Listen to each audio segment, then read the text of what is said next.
over 8 billion of us here. Billions of men, women, and children lovingly created by God. And He desires for each of us to experience an abundant life, transformed by the knowledge of His love. Yet nearly a third of the world's population will not have that opportunity, because there is no one from their local context who knows Jesus. There are billions of least reached people in the world today. People who have never heard of the gospel in a way they can understand because of barriers in language, location, or cultural pressure. We believe God can use anyone from anywhere to live out the message of His love. And when people respond to this message, lives are transformed, communities flourish. And when more believers begin living out Christ's example, the trajectory of the least reached can change. We believe it because we have seen it. As God's people, we are part of His plan to share the love and hope of Jesus with the least reached. So that one more person will hear, so that one more will come to know Him, so that one more will be impacted for eternity.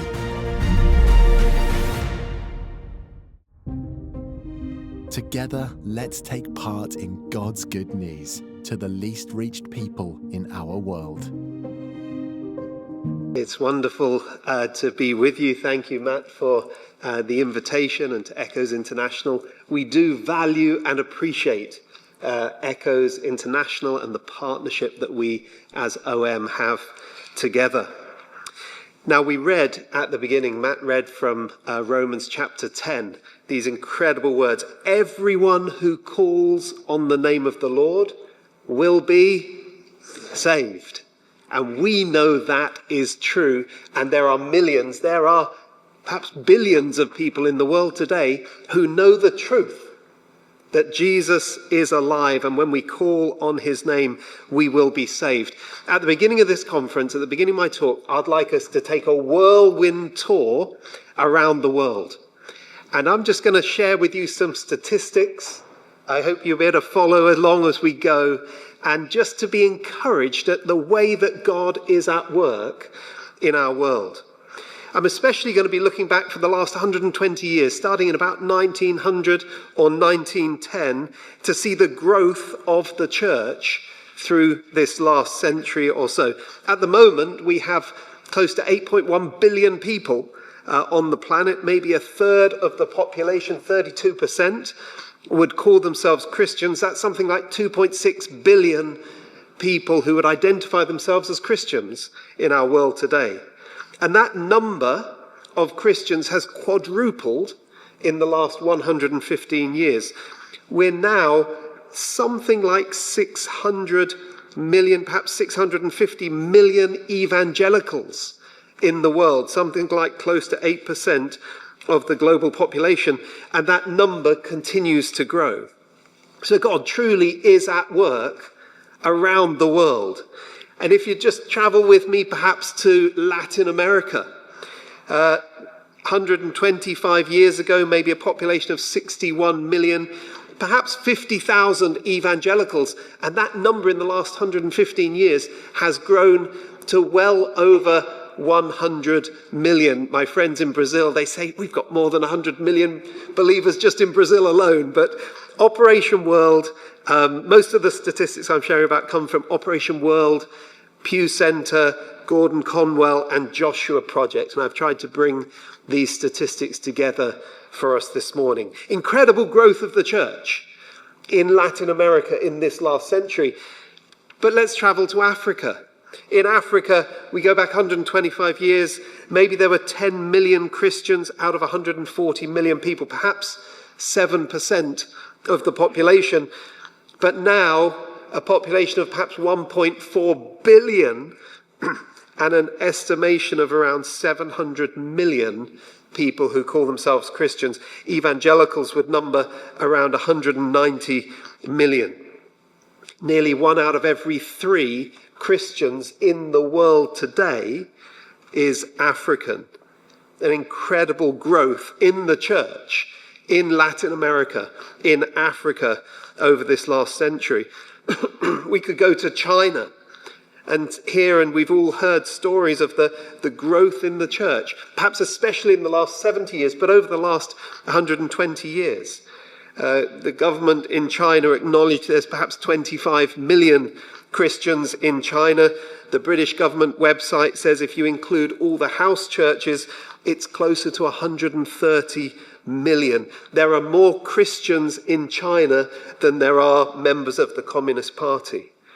We've seen incredible growth. Operation World suggests that probably there's 80 million evangelicals in China alone. That growth has slowed down in the last decade or so, but maybe with the persecution that our brothers and sisters are experiencing, perhaps we're going to continue to see growth in the church in these years. From China, let's go to India. We go back perhaps 70 years, maybe 8 million Christians out of a population of 361 million. Today, of course, 1.5 billion people. India has overtaken China, the most populous nation in the world, and maybe 87 million people calling themselves Christians, of perhaps 33 million would be born again with a relationship with the Lord Jesus. God is at work. And I was going to share about God's work amongst Muslim peoples, but I am aware of time and I want to move on. But we've heard, haven't we, the growth in the church in places like Iran, an estimated 1 million believers in Iran and many, many more Iranians in the diaspora around the world coming to faith. The growth in the church in Afghanistan, the Horn of Africa, Ethiopia, Somalia. God is at work. And he is building his church, and the gates of hell will not prevail. We could think of Europe, and perhaps we think, well, we're not seeing such amazing growth in the church in Europe, but there is cause for encouragement. We're going to be hearing later on from one of our speakers about France. If we go back 70 years, there were maybe 50,000 known evangelicals in France. I did this talk about 8 years ago, and I was saying there was 500,000 evangelical believers in France, and the growth has continued. Operation World suggests it's close to 1 million evangelicals in France, a growth from 50,000 to 1 million in a generation. Of course, there's been a lot of migration of Christian peoples into France, but God is working through the migration of peoples to build his church. We could talk of Germany and the doubling of the number of evangelicals in the first decade of this century. Now, why am I sharing all this? Well, it's an introduction to the reality of the shift of the center of gravity of Christianity. Global North, Global South. We go back 120 years and perhaps 82% of all Christians, 8 out of 10 of all Christians came from the Global North. And we know, don't we, that that has shifted, and now 7 out of 10 Christians in the world come from the Global South.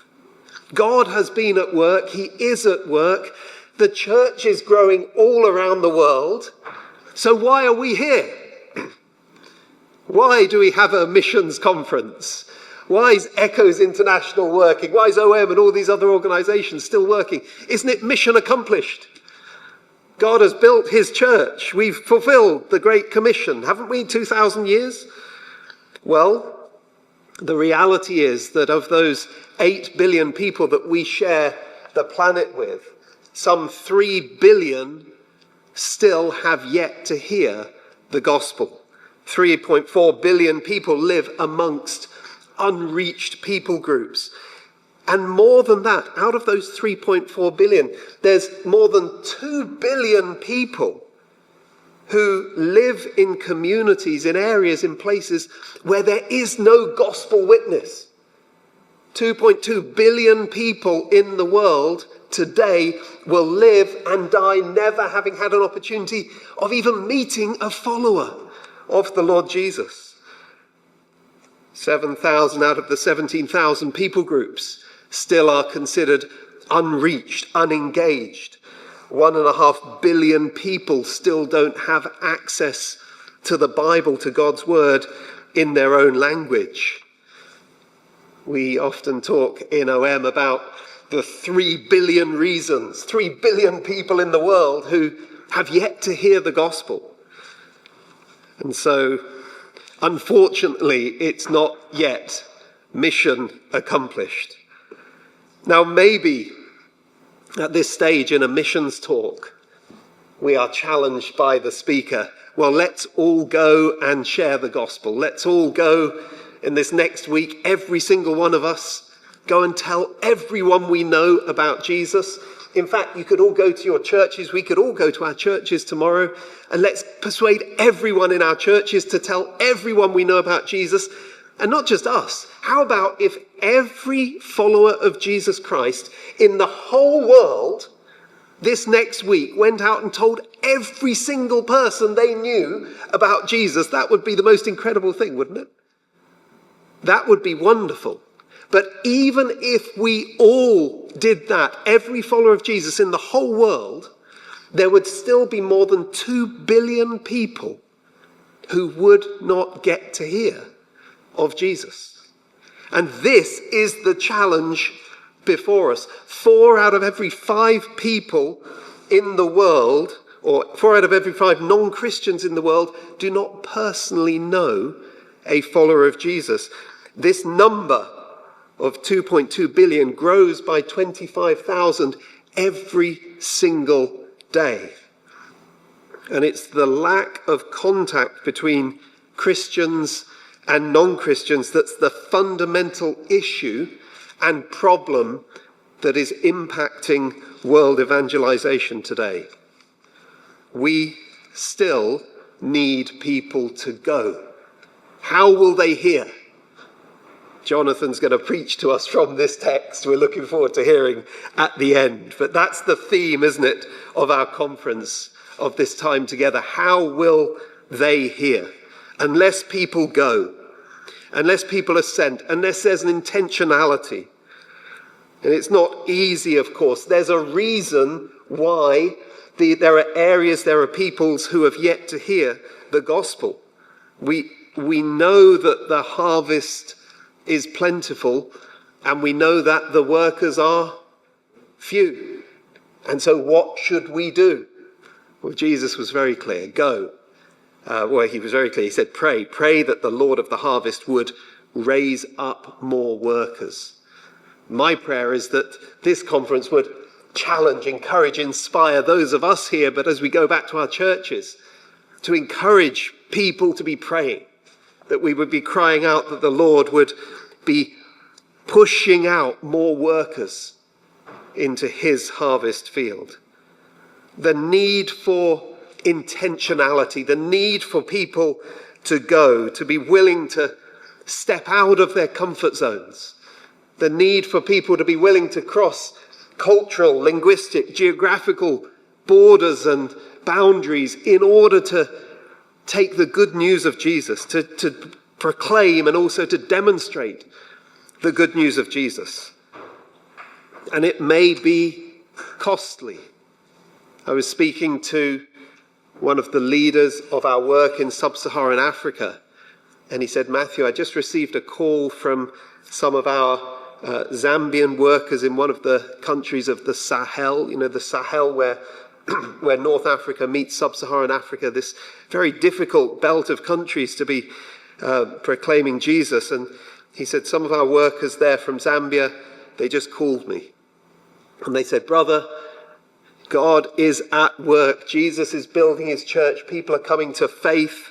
We're seeing our church groups multiplying. But at the same time, the enemy is coming in and there is persecution. We're facing serious struggles. And we fear for our lives.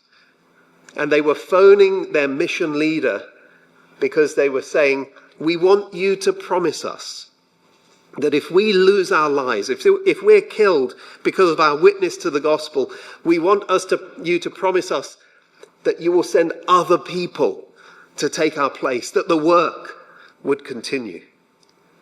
Some are willing to pay the ultimate price so that people will hear, so that the gospel will go forward.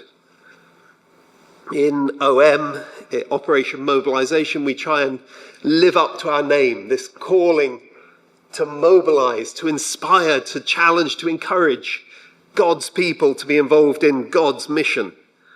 I wonder, as I look out at the group here, has anyone over the years ever been involved with OM? Anyone here been involved on a short-term outreach? You know, I see quite a few hands, yeah?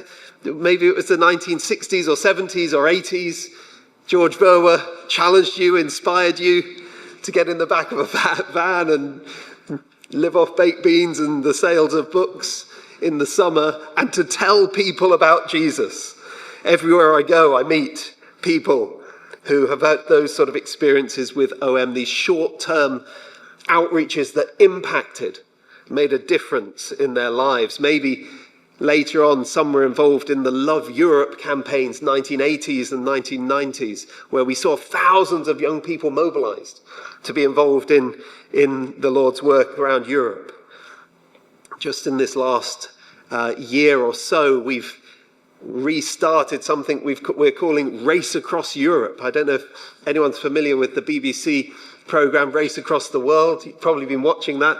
Helen and I enjoy watching that together, and we've started a Race Across Europe outreach, and we're sending groups of young people on trains for a month or for 2 months all around Europe, going from mission point to mission point, sharing the gospel and seeing incredible opportunities. Even in some of the most difficult countries in the Czech Republic, we're seeing people come to faith.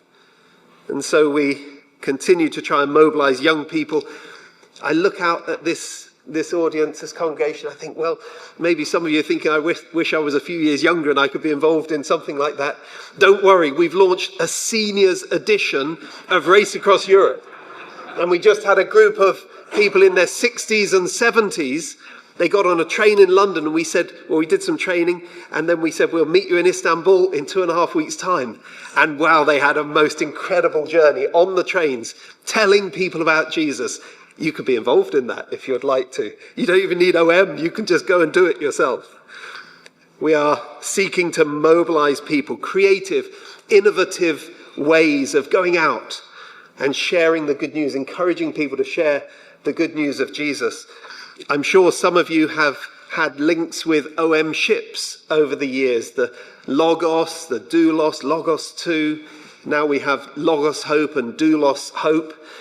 And we're really excited that the Logos Hope has just left dry dock, or is leaving dry dock in these days in Seville in Spain, is heading to Northern Europe for the first time in 16 years.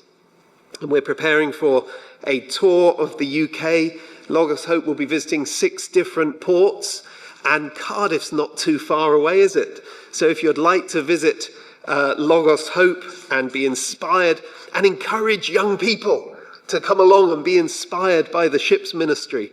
Helen, my wife here, was just sorting through the attic in our house and found a diary from when she was 10 years old. When she was 10 years old, her parents took her to, was it Southampton or Bristol? I think it was Southampton, visited the OM ship, and she wrote in her diary, when I grow up, I want to be a missionary. And well, then she inspired me and challenged me, and we've been serving on the mission field for these years together.